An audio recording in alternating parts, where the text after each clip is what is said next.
Well, shalom. So this is going to be a little bit of a dated video because there's something really interesting going on.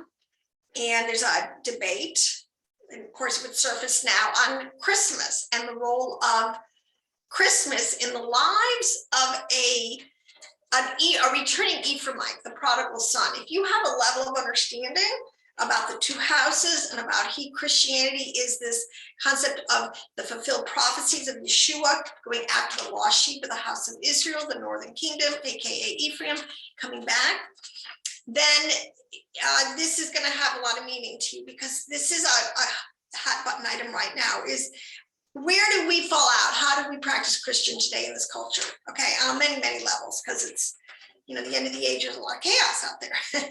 But I want to say that there is a way, and the whole goal of understanding scripture, especially on its deepest levels, is to bring peace, to bring harmony, to synthesize what could be seemingly contradictory concepts, which has tripped people up studying the Bible for millennia.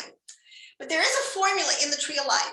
I teach from the tree of life, which is also known as this concept of parts. How do you rightly divide the word? Lo and behold, Christian, there's a whole way to do it that the Torah sages have known for thousands of years, that unfortunately Ephraim has lost this deep level of biblical exegesis.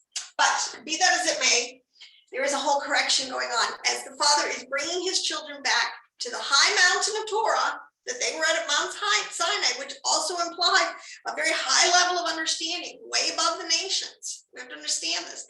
Okay, so we're on a journey home, but then again, so are a lot of people.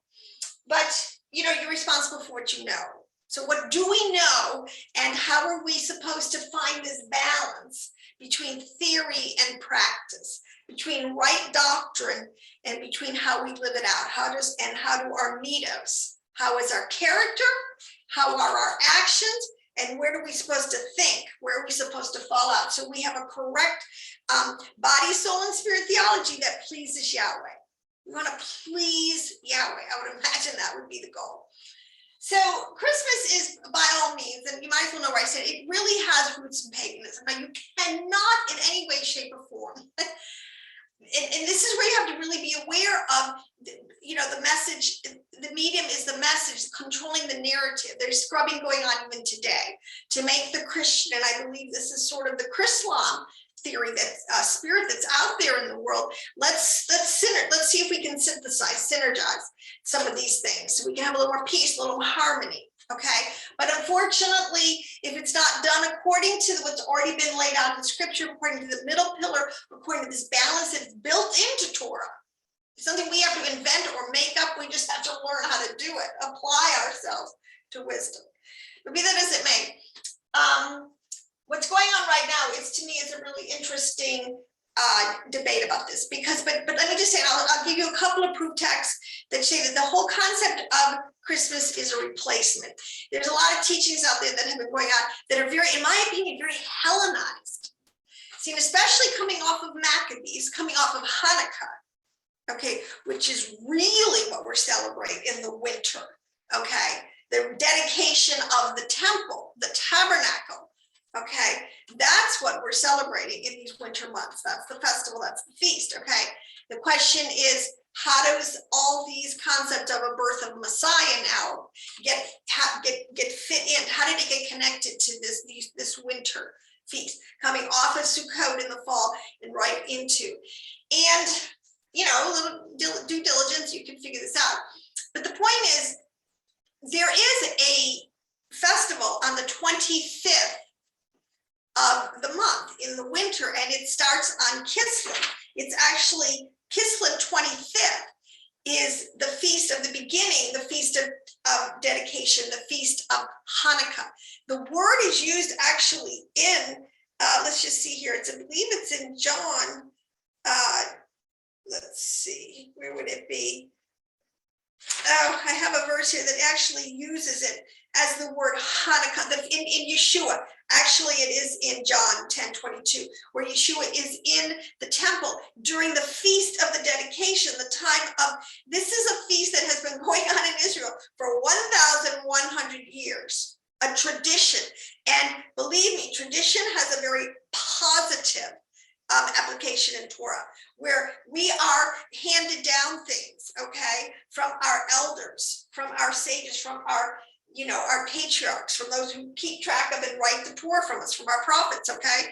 Very specific line of tradition. How do you act out? What are your mitos and what are your actions doing these things? And that when they dedicated the the tabernacle the first time in the witness, they can find it when Ezra rededicates the temple at the same time, and Yeshua is in the temple during this feast. And the feast is actually, what it signifies is a winter feast, is the whole point of the power of light over darkness. What other time would, really, why would you celebrate in the summertime when the sun is already so bright? You're going to have such a hard time making that contrast, okay?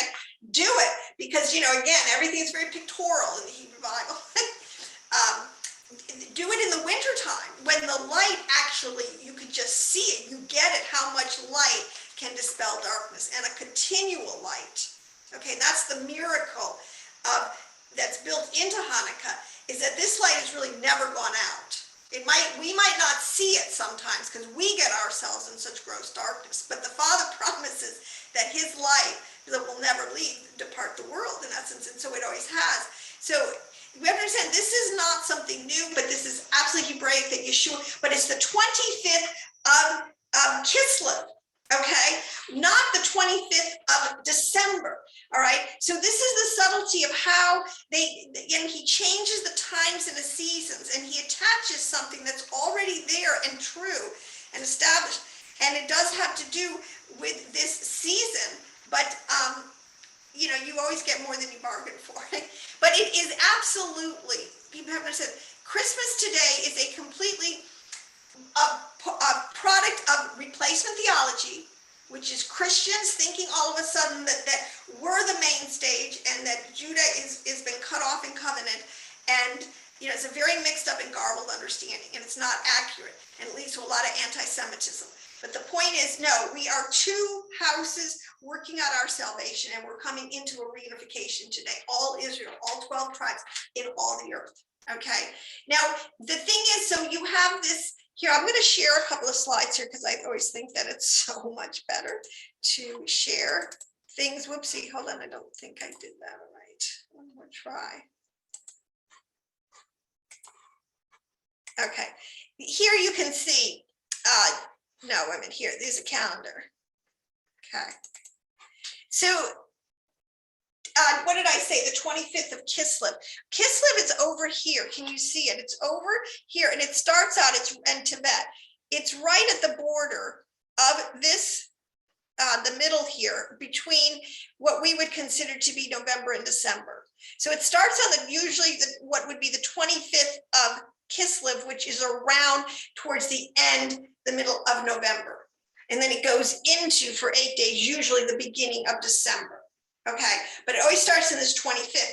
Believe me, there's nothing arbitrary about numbers, and I can't, but you have to understand how important Gematria is. It makes connections and correspondences. It confirms the word. It is an absolute legitimate witness or sign that confirms the word. So I have to understand, this winter feast was been around since the time of Joshua and the people with Moshe completing the tabernacle, and it represents this whole concept, as above, so below, how things are patterned after the word. What do we know? The word light. That's one of the main attributes. He is light. He brings light into the world. So this festival was established way before Christians, if they had stayed in the house, so to speak, and not so, because you have to understand history. Now, I've read a lot of the apologetics by the other side, so to speak, saying that Christmas has no pagan roots. But they all the articles, it's really funny, and they acknowledge that there is no history, no documentation, any of the writings, church fathers on the Jewish side of celebrating this winter solstice, December 25th, kind of Christmas, birth of Messiah, prior to 300 to 400 years after Messiah. So it's kind of late in the game, but at that point, you understand, Christianity through Constantine now, they're trying to really establish religion and distance themselves from the Hebraic roots. So that's what's going on, that's the agenda. And if you do the research, it's out there, it's absolutely evident. So that puts it suspect in my mind to begin with, okay? And then it just builds. And from there, you can find tons of apologetics where they just kind of pull out these Christian similarities, okay? Similarities are great, but they're not identical, okay? So that's my first point that I want to make. We have to understand we are not talking about the same biblical holiday. And because we are all Israel, we are supposed to come out, all right, of the pagan nations and their practices in this concept. Babel is a concept of in your mind. When you're confused, but you think you're not confused, you still do, you make up holidays. I mean, everybody likes a holiday, right? And the birth of your Savior. I mean, if that's your, it makes perfect sense. But again, bringing it back to the tree, always bringing it back, okay?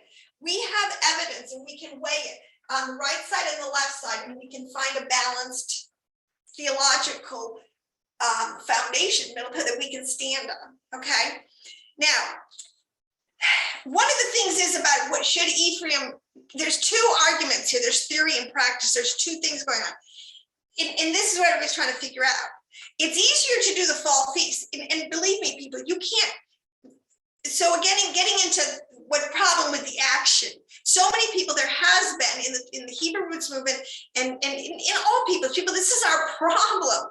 We say to our brother, Racha, and that's an Aramaic word that Yeshua used when he said, when you dialogue or when you interact with your brother, okay, someone of a like mentality or a like grouping, and you say Raka to them, you just judge yourself, and now you're in quote unquote in you can receive the same kind of hellfire judgment for that wrong thinking per se. Raka is this concept where you speak ill, you dehumanize, you delegitimize, you're just plain mean, you're rude, you're caustic, you're like, there's no excuse for bad behavior and bad speech amongst family members. Anybody who's tried to raise a fairly functional family realizes how you speak to each other has 100% to do with the atmosphere and the successfulness of that family. All right. And again, archetype plays out again amongst how we treat ourselves. So somebody can have a view against Christmas, can have the other side of you. They can have it. That's fine. We have to get to the place where Judah did and was able to, and successful in this, that, we have to agree to disagree. But I'm going to just, it's for me in my house, this is the way we're going to figure it out. And this is what I'm going to stand on, so if anybody's interested, because these are weighty matters and, responsible for what you know. So we're going to celebrate, to me, it's better for the elect on the planet today to err on the side of our Hebraic heritage. All right, and to come out from them. Now, it is a process, and in the process, we're all at different places. Some of us are more successful in other parts of this thing than others. And so when you point a finger at your brother, you could be pointing three back at yourself, because there's three areas, that you're not up to speed on. This is a very difficult process we're in, and this is where 1 Corinthians 13, where Paul said trumps everything. You can understand all mysteries, which is I'm talking about here. This is like the level of a mystery. This is a pretty deep, high, sage level understanding, thesis, antithesis, and synthesis, using quite the tree of life. But at the same time, if I don't present my material with love and respect, it's worthless. I'm a clanging cymbal. I've done more damage than good. Okay, so just because. And this is something, Ephraim, if we can, because this is a test, if we can nail this one, we can begin to do this, we're getting there, okay? And another thing about Ephraim, you have to understand, it is biblical, read the book of Hosea, the prophet. Ephraim has always had a problem with idols. Idols starts in the mind of wrong thinking, of wanting to do your own thing, wanting to play, really wanted to be in the nations, of the nations, do some kind of the nations things, but still kind of keep Torah where you want. It's a very pick and choose. They have always had a problem with idols. This is a fact. This goes back to Rehoboam and Jeroboam and how it all came down in the division of the two nations. Okay. And they did not want to acquiesce to the spiritual authority, to the word that Judah was given. How can I say, they didn't even want to come down the 3 times a year and do the feast collectively in the Jerusalem temple, which was by that time was part of the tradition. Then it was told by Moshe, 3 times a year you do this, okay? Now, but some of this stuff within the Christmas, quote unquote, Christmas story is some of the deepest hidden Hebraic concepts, lifestyles that absolutely prove in so many ways how Hebraic and how Jewish Yeshua was. Okay, he didn't practice Christmas. He didn't have anything to do with Christmas. So, I mean, why are we doing this? We need to get back into the concept of what the 7 feasts meant, and we need to begin to align ourselves up with these things. To me, Christmas, and especially Easter, what are you going to do with Easter when you're going to do Easter and Passover? I mean, make up your mind, double-minded man. I mean, okay, you know, are you going to do Christmas or are you going to do Hanukkah? That's being double-minded, okay? Now listen, that being said, it's like, it's not easy. Whoever thinks that with family and saved portions and unsaved portions and then the world and the pressures and then you got all the other things that have nothing to do with theology, like the materialism and the greed and the, you know, this push to spend, all these forces coming together, okay? But, you know, again, we can put on the armor of Elohim and we can fight a good fight. But the point is, we're all trying to navigate how do we do this? But you don't do it in one sense by, like it says, getting in bed with your enemies, so to speak. We don't legitimize Christmas, okay? But we have to, in some term, make peace with it, not by becoming Hellenized. And that was the difference. Like all of a sudden, you know, in your mind, rationalizing a way, you can partake of a pagan-rooted holiday, just as long as you connect yourself to, oh, it's about Jesus, and you know, on a totally secular level. You know, there's a way in which you can rationalize everything. We don't need to do that. But at the same time, like I do with Thanksgiving or things, there are ways to do these things in a balanced way where, you know, celebrate it like a cultural holiday. If that's where the people who you are around are in, be with them, love them, eat with them, fellowship with them, as long as they're not, you know, idle or you know, I think there's, but these are our people and we are responsible. So if you can't have a basic level of relationship built on love and giving space, well, now there's some people that can do it much better. And there's a whole crop of people on the planet, which is really exciting, who can raise their kids totally before the church even gets into them on that sense. So, I mean, you know, you understand the spectrum, it's very wide, but you cannot, again, it is out of Babylon, all right? And the winter solstice and this kind of, these are rooted deep in nature worship. I'm sorry, but they are not the festivals, the Moedines, that are the signs that are set with the Hebrew month. I said it's in Kislev. And to that's 1,100 years old, established time frame on the Hebrew calendar. Why would we, okay, you just don't come in arbitrarily and change something like that. Okay, the flip side, so there is a question of what falls in 2 lower categories here. One is your action and one is your mitos, meaning your character.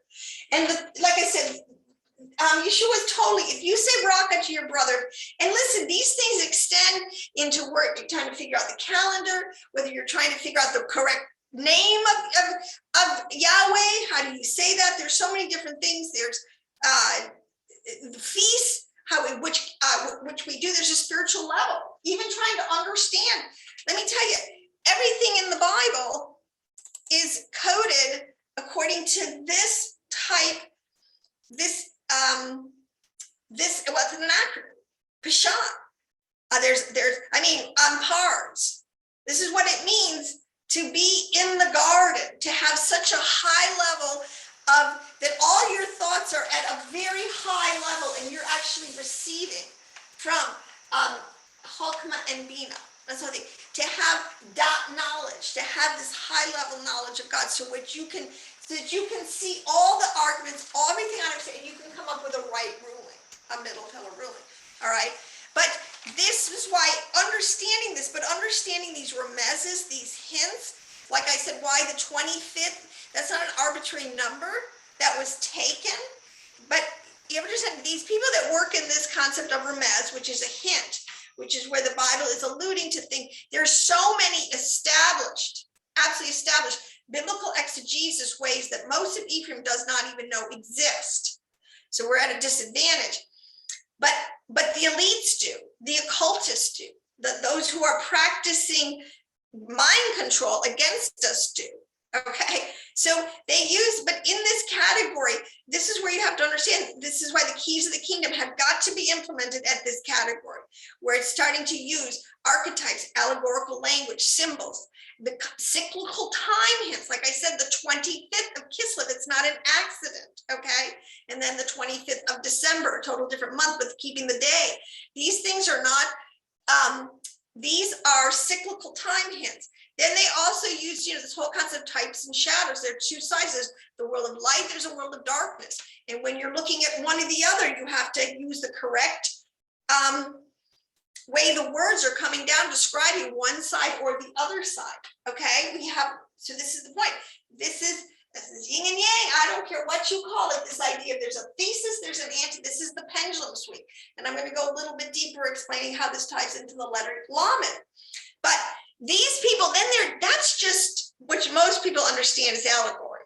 Then we have this whole area called uses of Gematria, uses of Notarichan, if I'm saying that like tomorrow, and then emblematic symbols that are used to pass on information. But those three in there, those are huge.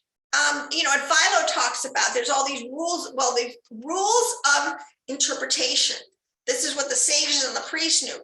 And unfortunately, even we don't even hardly know that's really in there and legit. And that's how you study and figure out the stuff on these deeper levels. So either way, then you have what's called the drash, the moral application. And that's the whole point. We all have family. We all want to bring our loved ones and our churches and our assemblies and our neighborhoods and our world into this higher level of consciousness where, peace on earth, wouldn't that be nice? But that's the role, the Prince of Peace, right? But there is a level of homiletic in it. Again, you would be preaching. See, I don't mind an argument or a preaching or a teaching, a sermon, an exhortation on the level of drash on this subject to tell people constantly, okay, fine. We all have know in part and prophesy in part. We're all trying to put the information together and come up with, for me in my house, okay? This is not a 10 commandment issue, except when it gets into a concept of idolatry, which we'll get into in a second. But this is where that can stay right there. It doesn't need to go, it needs to stay right there because again, you don't want to use your emotions or a considered emotional response to still take the place of this level of the intelligent, the mind, the rational, the law that does not change understanding, okay? So, but let me just go into what is sort of interested. So if you don't know all these hints and how to ferret them out, okay? And this is what I'm saying, we're still working on these on so many. Kosher eating is just another one. Where to wear seats, where to wear the tefillin, there's just so many areas. But it goes back to this concept of the 913 commandments, okay, which is another word for Mount Sinai, is another way and a whole theology and understanding that how you extract what the law is from this whole concept of the 5 books of Moshe, the Pentateuch. That was the covenant. That was what, these are the rules of engagement, so to speak, for all Israel, this multiplied seed of 12 tribes. At that point, now we're going to go into all the earth and do this work for the Father, okay? But in this 913 commandments, there's many of them that we can't do today, okay? Either Judah or Israel, all right? Because we don't have a temple. We're not in the land. They change according to your gender, your status, whether you're a priest or not. So there's there's a whole thinking in there. Okay, it's not a one size fits all or a one teaching fits all kind of thing. There's many nuances. This is why you have to discern. And there is, when we're coming back in the renewed covenant, like the house of Israel is, and we're coming back into a situation where we don't have a temple still. Okay, I mean, it's one thing to come back and be able to go right into a temple situation and then everything is kind of done for you. But that's not what's going on. All right, we have to take these concepts, no matter how you look at it, and to a certain level, spiritualize them. Okay, and so that's especially when you're going to spiritualize something, you have to be able to take your information and weigh it in the spiritual realms. everything is weighed. This is really nothing more. I just want to show you this here, that a scale, you know, these are the, you put a balance here and it's a balance here, and you want to, or a weight here and a weight here, and you want to do it in such a way that you get balance.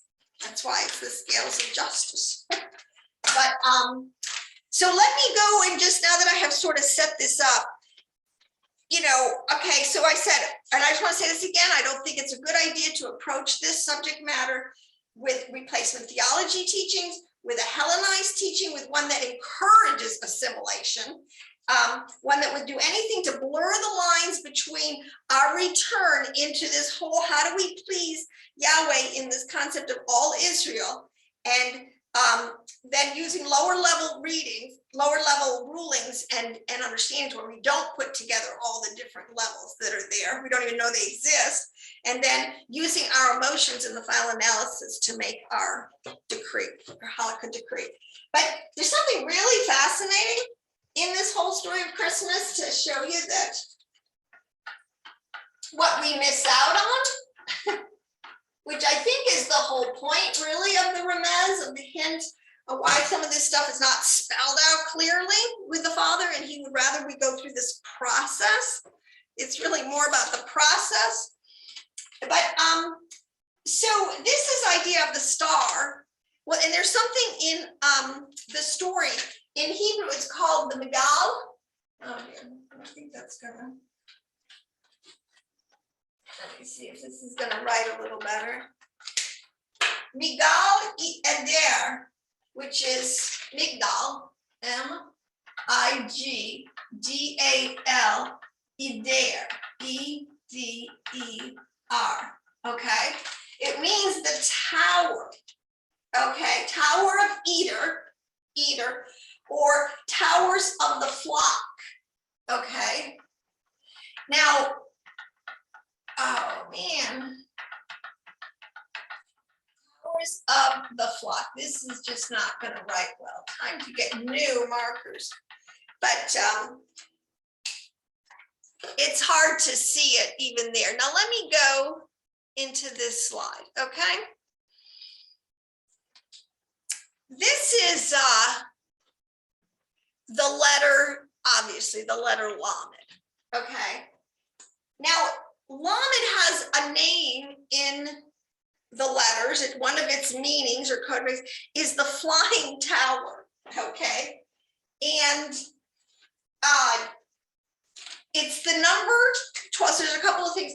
It's the number 12 as terms of it's Gematria, it's 12. Here, I'll just show you.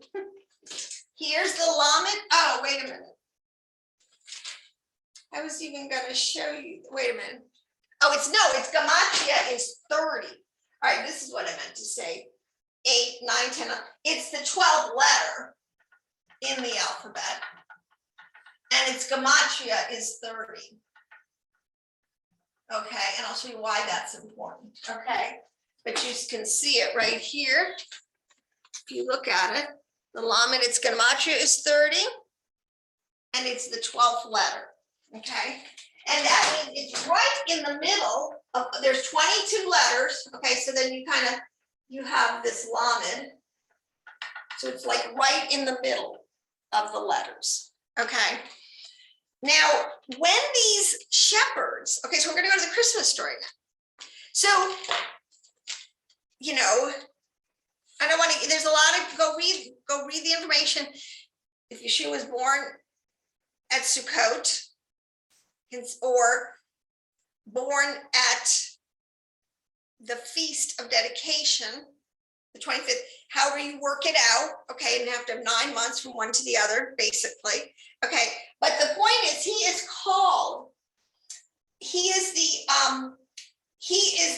Migdal Eder. One of the things he is our high tower, right? We're to run to him. All right, this concept, this is another one of the allegorical images we get. Well, that is rooted in something very real, and it's called the Levitical Shepherds. Okay, this is something we see again when we don't understand Torah on this level. The shepherds who were watching their flock by night, these just weren't Bedouin shepherds just out in some arbitrary field. So again, Bethlehem, we're very near Jerusalem. We're in walking distance. There is a place called Ephraim, okay, right outside of Bethlehem. It's actually where Rachel died and was buried. So we know she was buried outside. That's very significant of Bethlehem, on the way to Jerusalem, okay, and buried there. It has this idea, okay, so it's close enough. It's part of the farmland. Remember that the Levites were given certain farmland areas within the principality, within the geographics of the city of Jerusalem. Okay, they didn't get land like the other people out in the nation in different tribal areas. They had this concentration of land, which is really called green belts, which is really amazing, of really intense farming, basically, and going towards the temple use. Okay, so these were Levitical priests, shepherds, who were in charge of the sheep that would be used for a temple service. All of the sheep, the lambs that had to be under 1 year, meaning they had to live outside for 300 to 365 days, however your calendar goes, for 1 year. That was one of the requirements. They had to be taken from without spot or wrinkle. They were watched daily by these shepherds. They were like culled from the flock, and it is let's see. And one of the other things is they wouldn't just be watching their flock all the time.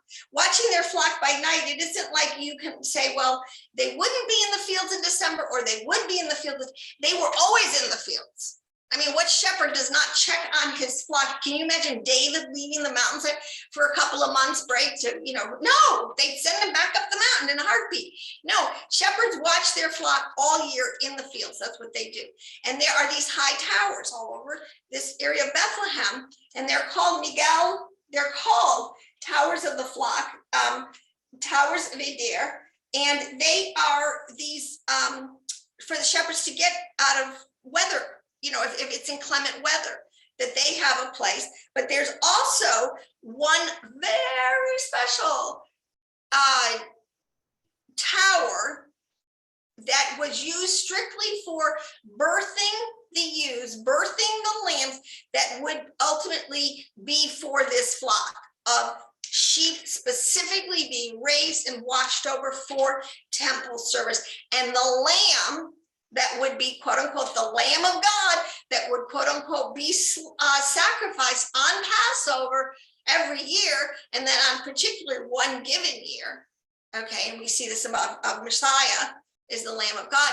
That would have come from this whole Levitical group that did this specific job. So when the angels appeared to the shepherds and said, look, unto you this day a child has been born. Listen, there's a Messiah child has come and been born. First of all, they know the story. These are Levitical priests. This is their modus operandi. This is what they know and believe and wait for and pray for and enact and rehearse in this whole thing. Okay, Messiah. All right, to their level of understanding. So, and they knew where the birthing tower was, this structure. Now, how did Mary and Joseph know that they were part of this? Like, probably to some extent. They probably would have preferred to stay at the inn. I mean, all these hints, these are all hints that can help people go one way or the other with them on this. But the point is, how much did they know? But it doesn't matter. Irregardless, the Father, Hashem, overall, had them situated. So Mary gave birth in the birthing tower that was known as the Megal Adair, which was specifically set aside for the birthing of the flock or of the lamb that would be used in this temple service. Now, you can't make that up. Why would Ephraim want to make that up? Why wouldn't you want to have the full background understanding of the Levitical system and how precise and beautiful his coming was in that situation? They were clean, they were aesthetic. There would have been a birthing group woman or probably a couple who would be overseeing, or it doesn't even matter. It could be a veterinarian type. Somebody was there, a lot of people who were competent on a physical level of doing this. And he said, you will find them wrapped in swaddling clothing. And we know from swaddling clothing, we do this today. You wrap a baby, give it so that stimulates the womb. You wrap them up, and see, wrapping goes against the garments again, and he's wrapped in light, and all the garments, deep Kabbalistic understanding in that thing. But what I want to say is, what Ephraim loses if we don't go back to our Hebraic roots, we don't get these deeper understandings, okay? And then we get caught up in the commercialism, or we're worried about all this other stuff that has zero to do with celebrating the light that came into the world in the winter, against a backdrop of great darkness, against this backdrop of the dedication of the temple that had been going on for thousands of years. So now the other thing that's so interesting about this is that Joseph's family, now this is another thing that I think is, and I have looked at this for years, a lot of people have, I'm not saying my understanding, because I understand, a certain understanding, especially with the Dead Sea Scrolls, this plan of salvation, this Mashiach figure shows up a couple times and under different archetypes. We know he's a high priest, but he's also this figure of Joseph, and we get this idea of the shepherd of the sheep, and you also have David, this idea of a king over the flock. So we definitely these overtypes over the flock, so to speak. But there was a spot within Bethlehem, because when you read all these different verses, you come into these little Hebrew words, and when you study them, especially this three-letter root word, Ephraim, okay? EP, let's see if I can spell it right. It's an aleph, a pei, a resh, and a tav, okay? And it is Ephraim. And it is a word that comes, the same letters in the root word is equated with Ephraim. So you have this Bethlehem, Ephrath, which has the same letters in it, just in addition to a yod, as the word Ephraim. It seems to me, and I've read in the literature, and this would make a lot of sense to me, because Yeshua ultimately has to be a one stock birthright, but it has to include into it the high priest of Ephraim, of the northern, from Joshua, from this blood, and from David. But it seems that because listen, for a couple hundred years, the northern kingdom was always coming south. They had to do this to celebrate these festivals. It seems that at some point, some of these northern Ephraimites, Ephathites, bought land outside of Jerusalem. Somehow they acquired a place that when they come down, they had a family clan gathering. Now, that's perfectly logical to me.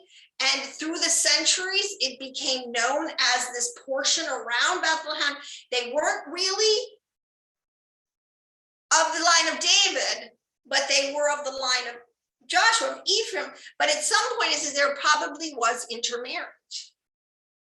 But these are both holy lines, and these people, if you are tapped in, they're not playing around. If they are coming down for the festivals, if they do have this land, they're invested. They're probably fully observant, fully orthodox, fully in. They're believers. Okay, so having this proximity, and then because he's born in the city of David, to even the prophets, when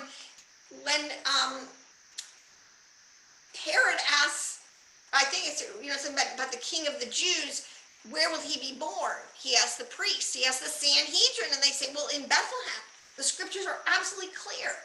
But then again, there's verses that call him and say that he comes from this area of Bethlehem, Ephah. So how can that be?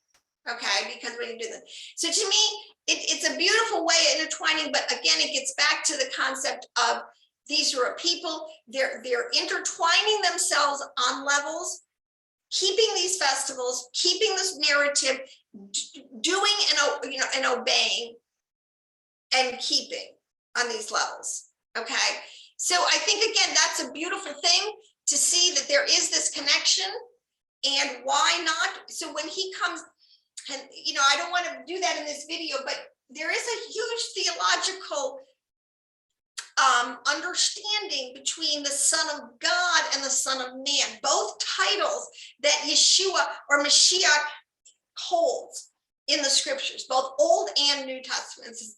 He is the shepherd of Israel, there's no doubt about it, but he is also the Melech, David, he is also the king. So how does that happen? Okay, unless you have, but you have to understand these are all, and how they can take actually things that happen out in real time and have the deep levels embedded within them of this, so these mysteries, so to speak. All right, now what I want to show you is, so again, one of his portrayals is he is the flying tower, he is the high tower, he is, and why Lamed is centric, like anything like a tower.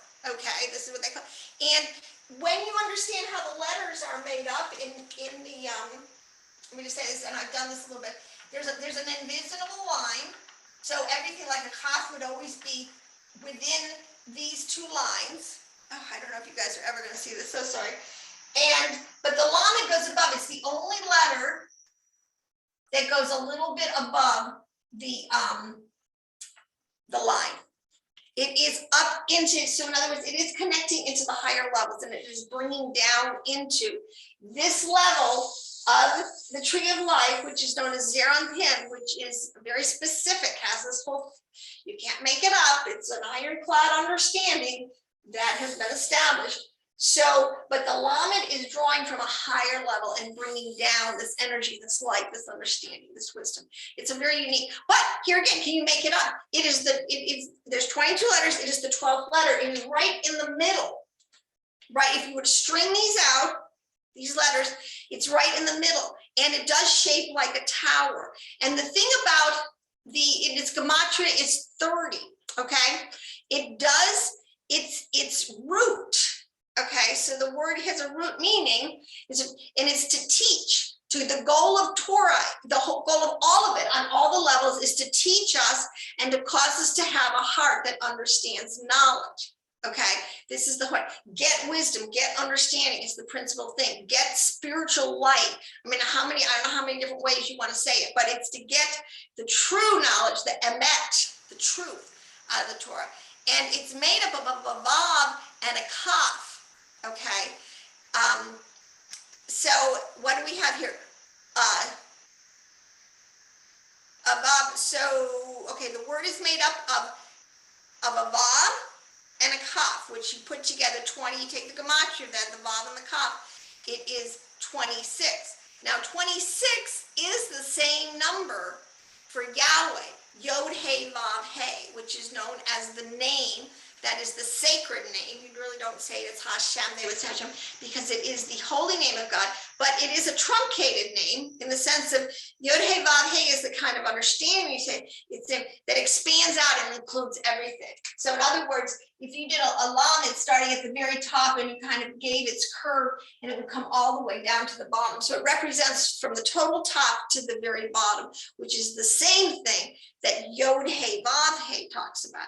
And it's on either side, you can see this idea where it spreads out. So it starts like a funnel. That's why I put this other shape. I don't know if you can see this one up here, how the shape of the lemon, but this one, it is a spiral helix. When you get into literally the metaphysics, how energy flows, it starts at the top and it flows, and it has these outer boundaries in which it can flow out, and then it comes back in, and this is the torus, but in movement, top to bottom. I hope you guys are following me.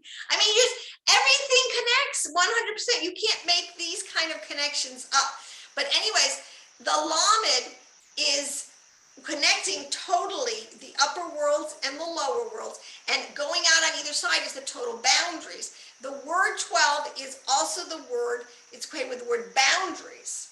Okay, so the 12 boundaries of all Israel we know are the 12 tribes, and that's a symbolic number.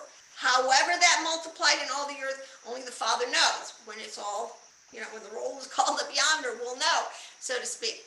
But it has a limit. The Father's known, right? From the very beginning, who those that are his.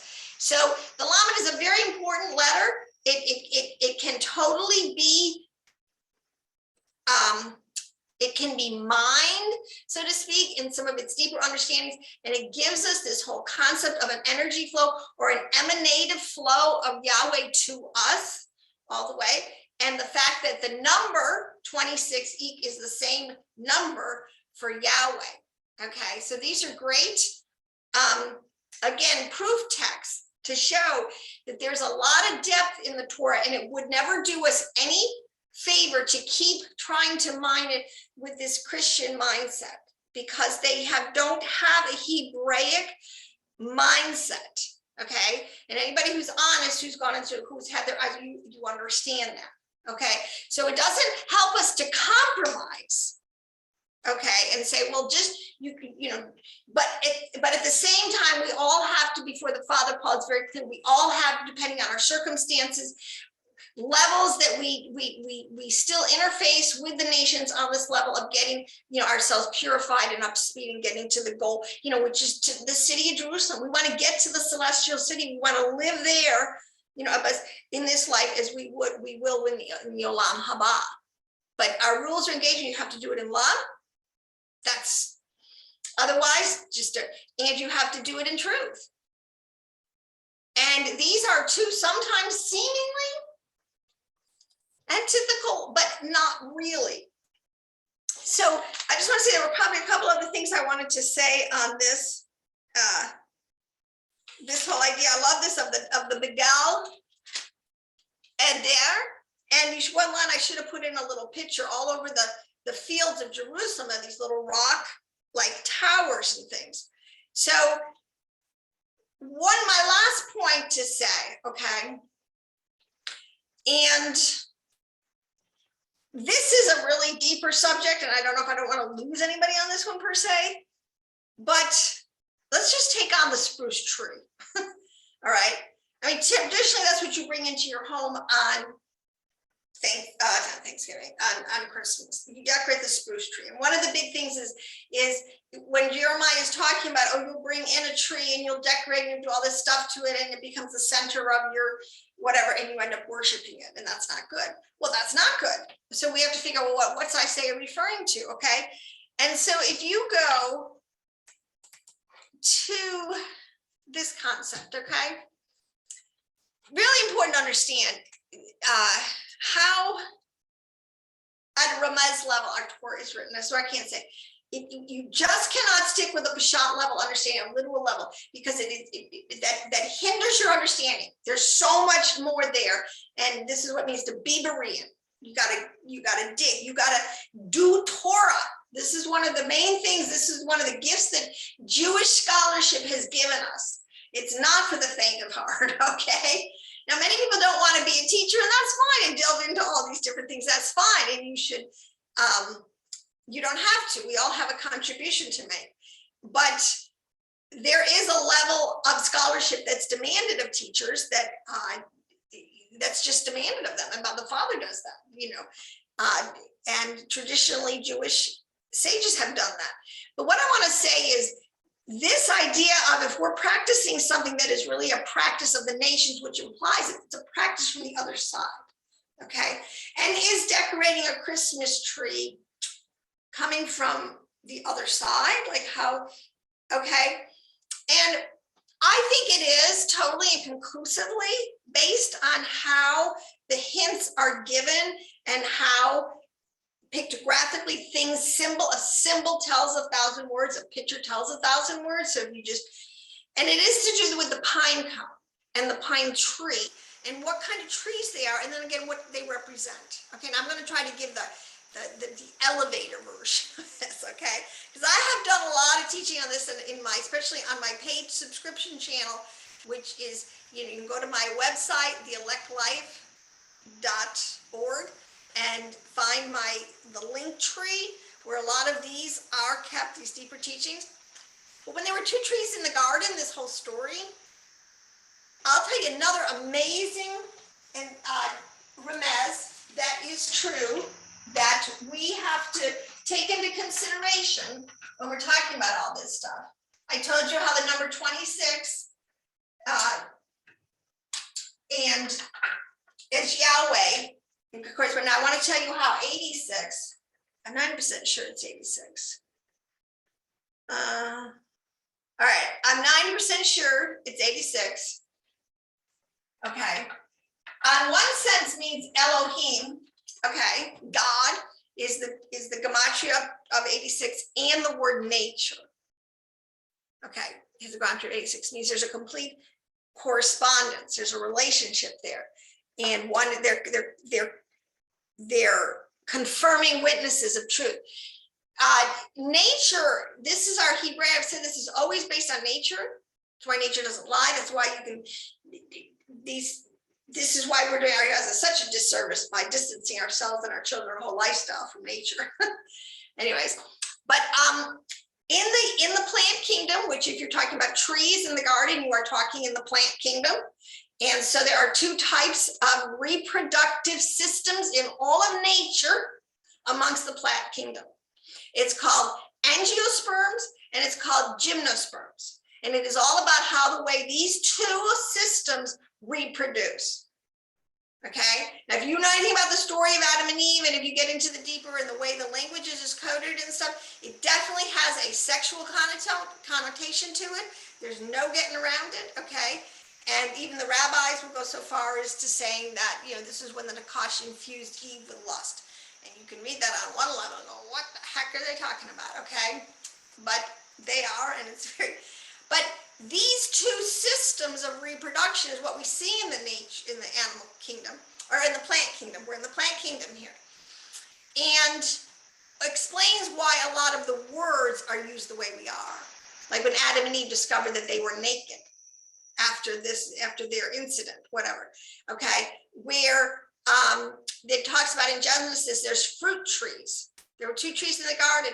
There's fruit trees, and then there's seed-bearing trees. Okay, different when you study it out.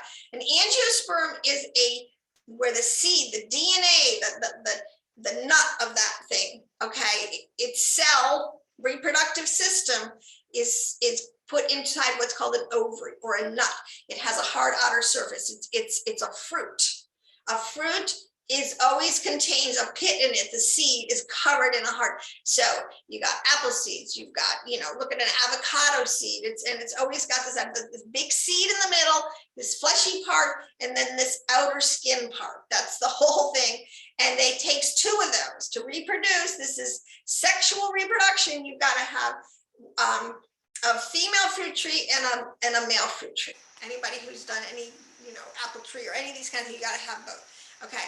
First is something that is gymnosperm, which means that it is scattered seed, and it's not asexual. It's like cloning. So in other words, and the seed is blown about by the wind. There's a whole system of pollination, and it ends up in that parts of flowers get germinated or whatever. But in a lot of flowers or plants, the whole system is within the one. It doesn't take two to come together and to make a third, which is very clear from our Genesis thing. We are angiosperms in terms of, you're going to call us trees. You know, men are trees of the field. It says that. Okay, so you can carry that analogy. Okay, and then versus we're not gymnosperms. Now I could go on forever and unpack that and the possible ramifications, but in the world, this is how our Torah is coded, so that the left side is coded with coniferous trees, evergreen trees, you know, trees that do not lose their leaves in winter. This is the whole point. These are called gymnosperms, and their seed is what is known, they're called naked seeds, and they reproduce asexually. Okay, they are known really as cloning. Okay, this system, and their symbol of this is always a pine cone. All right, this is some things you have to see this in. These are pine cone images. Look, try to look closely a little bit at what I'm showing on the right hand side. Even the Buddha with his head, it's got that pine cone figure. A lot of these pictures are from the Vatican. It's a pine cone. A lot of times on the hieroglyphics down at the bottom, you will see, and that of course we know is basically Nimrod, is this bird. There's a lot of these things are not, it's not really a bird. He's being coded in the animal kingdom with a bird holding a pine cone. He is a species that is reproducing this way, gymnosperm. So what you have here basically is the Nakash was one system, Eve was another system. They came together, we had a first hybrid, all this kind of thing. But be that as it may, the Torah is constantly keeping this, the thread of this concept through the language of how it uses plants in the plant kingdom. Okay? So when it talks about scattered seed, grasses, brambles, thickets, thorns, weeds, okay, that are all going to be, fit for the fire, it's tumbleweed, or it's worthless seed, done out, all these negativities, it is totally talking about the seed of the serpent, the seed of the other side. And it's always symbolically with symbolized and equated with a pine cone. And because there is a law of correspondence, and whether we believe it or understand it, but it's built into our Torah, as above, so below. This is why have no idols in your home, in your mind, because it attracts. There is this magnetic thing going on, okay? So to have a whole holiday, I don't care how innocent and pure you are. And I was that way for 40 years. I never thought I was worshiping my Christmas tree, even though it bordered a little bit because of the ambiance. There's things to love about it. I'm just sorry. We have to be honest how emotionally you can get emotionally dependent on some of these things, okay? But the point is, you cannot not see and not acknowledge there is an absolute biblical coding to a pine cone, to an evergreen, to a spruce tree, to bringing it into your home, to decorating it, and to on the winter solstice. This is no way is this the babe who is wrapped, represents the tree, the babe that is wrapped in a manger and put in a manger in a Levitical, in a field with Levitical shepherds watching it, okay? And that seed, okay, which is even so interesting, actually going to the whole concept of the nativity, but that you can't equate it with the other side. Okay, so these are the keys. I'm going to say if we've lost it, we're just celebrating a holiday that is now in the concept of replacement theology, and why would you want to resurface it, especially in this holiday, and confuse to me the sheep because of an issue of just, again, bad mitos, yes. Nobody's going to argue with that. We have to learn how to get through some of this dense information and how to find the balance for ourselves. Ultimately, we're responsible, for me in my house, how are we going to do it? Then there's how we do it in community with those around us, how we do it in our larger witness to the world. We're all on a process of coming home. I am totally weaning myself off of Christmas. I will not try to justify, but I will in no way, shape, or form condemn, only try to educate people how deeply, Ephraim, we have to go back to the really deep, soul level understandings in these festivals, in these feasts, and in these Babylonian things that are going on around us in order to have true discernment. So, either way, that's all I got to say on Christmas. I didn't want to get into this, but I do want to,